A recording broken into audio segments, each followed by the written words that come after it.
Alam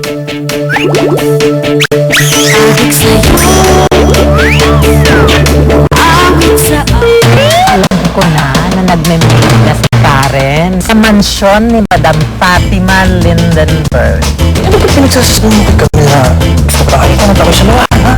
Paano mo na? Tapos hahalikan mo. Hinalikan mo si Karen? Halika! Halika! Hindi na tayo, hindi ka maging katulog. Bakit mo ko pinapalayas eh? Hinalikan mo ako! Pero Ben na nga mismo ng galit na walang kahulugan yung halik na yun. Ako'y uuwi na ng Batangas.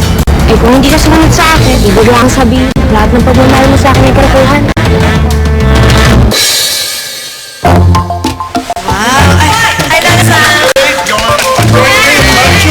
James. Yeah, exercise. Galaw, galaw. Joanna, bakit nandun yung Carlos kagabi? Sa tingin ko may kinalaman yun sa usapin mo pagpapakasal. Sa tingin ko lang. Hanggang ngayon, bakit nakalipot pa rin na ipakasalan mo siya? Parang gano'n na nga. Bakit kaya nandun si na James kagabi, no? I'm sure kinukulit na naman si Joanna. Ay, talaga mga lalaki, you just can't take no for an answer. Hindi yun, ma'am eh. Si Bossing na yung pinili ni Joanna eh. Bakit pa siya andun? Gusto mo, boss, kausapin nating masinsinan para hindi niya kulitin si Joanna eh. Oo nga naman. For once, tama ka. Makachamba.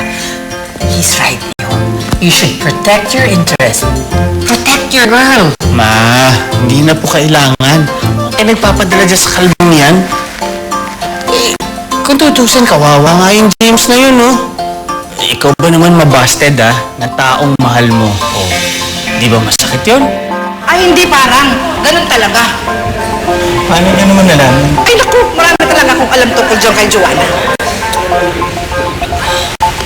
Gusto mo, ganito na lang, Joanna. Gusto mo, kausapin ko na lang siya para hindi ka na niya kulitin o kuluhin. Naku, mabuti nga yan, James. Kausapin mo yan si Carlos nang magkaliwanagang kayong dalawa. Hindi, alam mo, James, ako na lang kakausap kay Carlos. Kaya na yun. Huwag mo nang alalahan yun. Ako na lang kakausap. Di ba, Manang? Ako na lang. Ay, naku, Ako na lang kakausap. Hindi ako masyadong sure. Sigurado. Sa bagay, nakakaawa rin yung tao, eh. Bakit naman?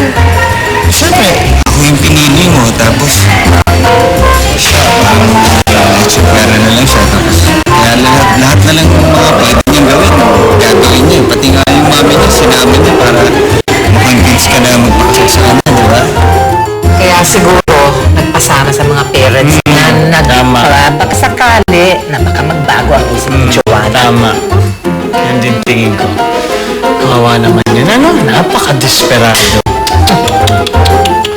Desperado na rin yung tao, eh. Oo nga, hindi kasi yung tayo. Mukhang desperado na siya. Dali na! Dali, saan tayo sa magpatakal na? Dali kasi yung tayo. Ayun, ayun, ayun. Paano to wala na si Karen? Paano pa ako maghiganti kung wala na si Karen sa poder ko? Maybe. Kailangan ko siyang i-friendship ulit. Pero paano ko gagawin yun? Diyos ko, day. Sumasakit na ang ulo ko. Ay ko.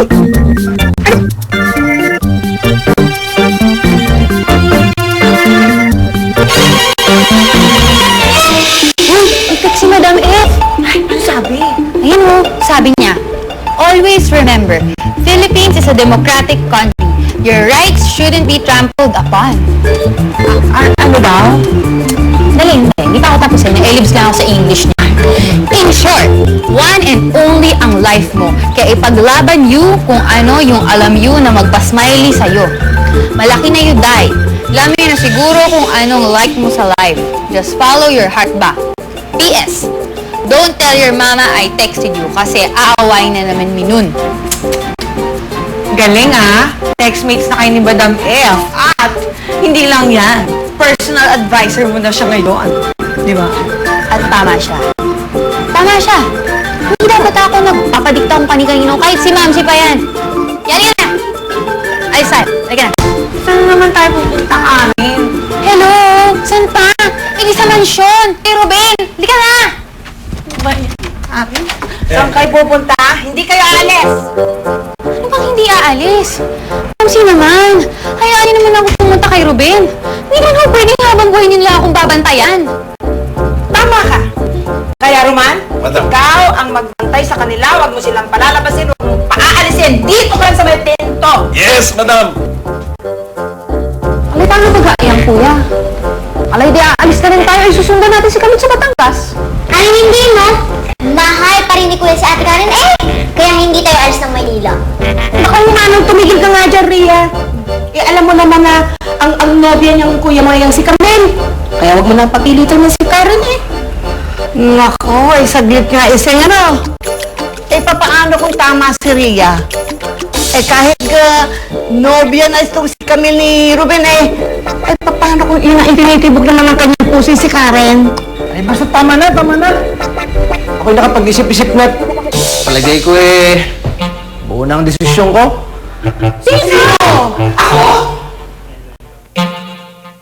Kunti na makakatakas sa takbo. Basta huwag kang maingay. Hindi yan magigising, huwag ka mag-alala. Tingnan mo nga parang barko kung umilit ka. Basta, bigat na tayo makakarating sa bito ka na tibay. Bilis!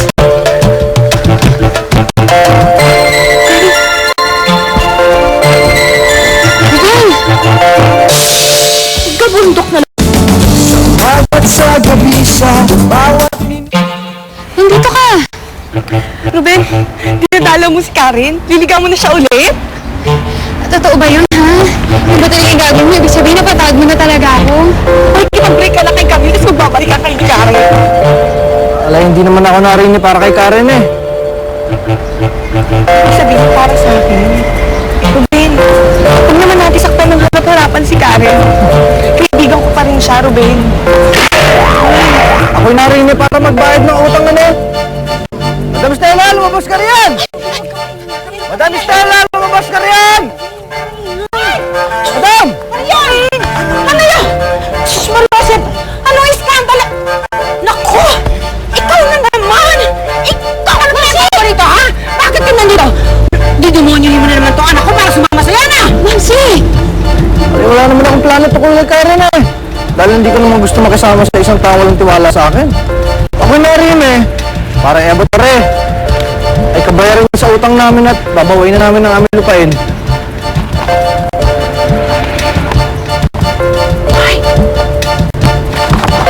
Ang yabang mo! Pinamumukha mo talaga sa amin na wala na kaming pera, no? Hoy, itong tatandaan mo. Ang tao, pagkaputik, kahit na damit ng gold, putik pa din. Sinulete ka lang, mukha ka pa rin pera. Mamsi, ano ba? Huwag mo kang pagsalitaan ng ganyan. Bakit? Totoo naman ah! Kinakampihan mo pa yung lalaki yan? Hindi ba? Hindi ba? Mukha naman talaga siyang pera. O kita mo, ano ginagawa niya sa'yo ngayon? Kung mo alam niya na wala na tayong pera, mahirap pa tayo, ganyan na siya. Mamsi, ano ba? Hindi naman sa dahil mahirap tayo dahil sa ginawa mo, nakalimutan mo na ba yun? Kinakampihan mo pa siya ngayon. Lalaki, nakita mo yung ginawa mo sa anak ko. Maging bastos na rin ngayon. Tandaan mo! Kahit mayaman ka pa, kahit ang dami-dami mong pera, ayoko pa rin sa'yo. Hindi ko gusto magkatuluyan kayo ng anak ko. Tama na! Tandaan mo yan, hindi kita matatanggap sa pamilya ko. Wala, wag po kayong mag-alala. Hindi ko rin ho naman pinangarap na maging parte ng pamilya niyo. Hoy! Tama na sabi! Ang yabang na niya! Joanna, thank you ah. Asan? Wala, kasi kasama tayo ngayon. Saya-saya ko. Kasi ako ang pinili mo. Di ba? Kaya alam mo, naisip ko, anong naging reaction ni James nung sinabi mo sa kanya na hindi siya? Yun. Ano na natin pag-usapan? Kain na tayo, alam mo. Kaya dito ko pinili kasi favorite ko dito eh. Masarap. Okay. Okay siya. Kain na tayo. Although, alam mo, iisip ko siguro, ang lungkot nun si James ngayon, ano? Kasi nga ba naman, hindi siya yung pinili mo. But you know, alam mo,